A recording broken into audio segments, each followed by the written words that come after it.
Alright, here we are. Saturday. Yeah, so we are approximately, I'd say about 30 hours left till competition. Family run business. It's the house over there. They had a few smokers over there too, so Yeah. this is That's it, man. Country. let's Alright. go inside. Let's check it out. I see a couple ribbons and achievements on the wall too. Cowbell. Oh yeah.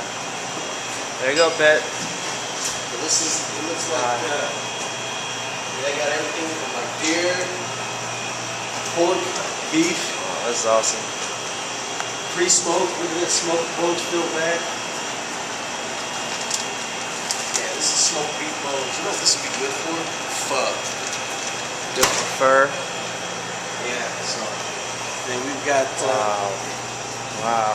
We got the fine cuts, man. Yeah. Porterhouse, T-bone, sirloin, fillet, big gun.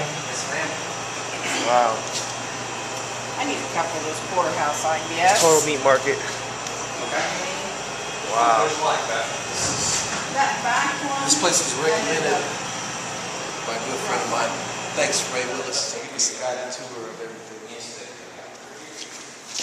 Hide the dead bodies. Alright. So we actually check out the seasonings because, like I said, we saw the credentials on the board, and they're proven. So looks like we got some curing spices. And You guys dry aging your steaks here? yes, we do. Oh, cool. I want to see that. Yeah, we definitely want to see that. He's like, yes. Basically, this is our kill floor. We bring the animals in here and stone them. Wow. And we just hang them up, and they go through about 4 stages. Like on beef, we cut it in half, and put them on the rail. Wow. I didn't know he did all that here, Bhet. Yeah, this is a butcher there. Wow, this is what we call a pre-chill cooler in here. This is where we do all the smoking. Oh, wow. Smoke I wish we had smell-o-vision right now. No, Let's smell it it. does. Yeah, those are some hams we cooked last night. They're getting ready to go in the cooler here since they cool down just a little bit. Wow. And then on this side over here, Smells divine. Yeah, it smells really nice.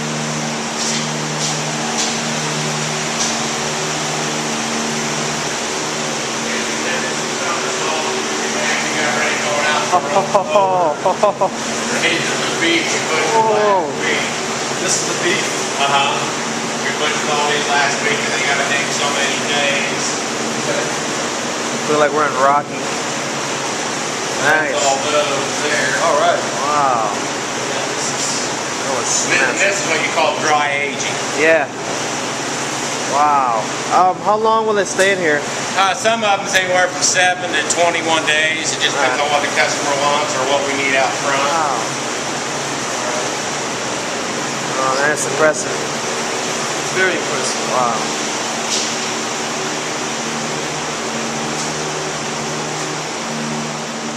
Man.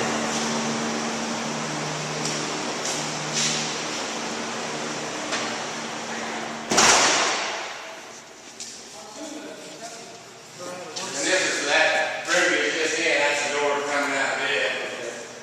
All right.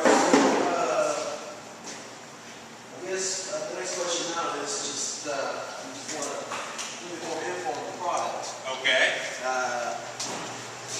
Just where we get the animals from, and We get all our animals local. okay. Now, some of the big staplers we got to buy some of those in Okay. because we can't.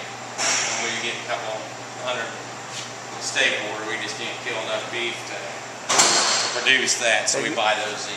Have you guys? So what about the hogs? Like, what makes the hogs better than, pork that you're buying at Kroger?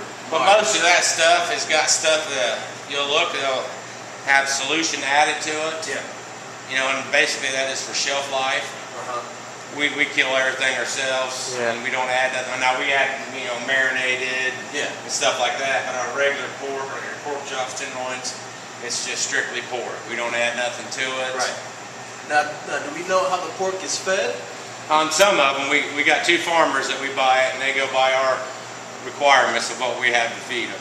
Okay. And what are you guys feeding them? And I can't tell you. Okay. Fair enough. Fair enough. Fair enough. That that's fair enough. So, you want to explain some of the accomplishments here that? We've got these awards. We go to meat competitions, and we've won awards on jerky and snack sticks, summer sausage, bacon.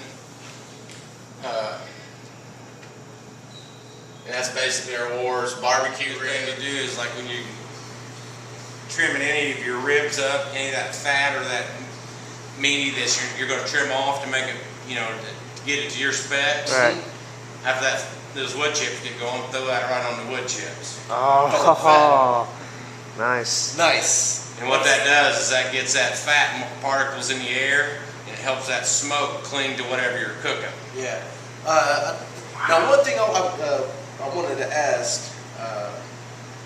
Now, I know there are some pros and cons in smoking, and I know if you're not doing the right thing, if you don't know what you're doing, you can dry the meat out. Sure. What are some tips to prevent that? Well, depends on what kind of cooker you got. Okay. Basically, everybody's using just basic, backyard charcoal, Weber grills. Good thing to do is get a coffee can or some kind of can filled full of water. Put it in there. Yeah, I heard that so too. you got moist heat instead of dry heat. Yeah. What about beer? We use a lot of beer. No, not the drink for cooking. Both. you gotta do both if you're gonna cook barbecue. All right, makes sense. Yeah, that's what I plan on doing. Just like a little can of maybe some apple cider vinegar or something like that. Vinegar's very good. Okay. But just don't use too much. Yeah. Meaning like don't fill it up too much. Well, just don't go over powerful. Yeah. That vinegar will take it and send it in the wrong direction, give you an off flavor. So you just want to, like, say if you have a can this tall, you want to pour about that much vinegar. Is what you're saying? Yeah, but add some water with it. Okay, dilute it then. Yes. Okay. Yeah, you just don't want to go straight vinegar because that'll give that little bit of, and they'll call it an off flavor. Okay. That's kind of a fine line just to get that. Now, obviously, we all know the best ribs come with indirect heat. Now, I've learned of, me myself, I've only learned of 2 different styles of indirect heat. A friend of mine told me to push the coals off to both sides, cook the ribs in the middle. I've been accustomed to push all the coals to one side and set the ribs on the other side.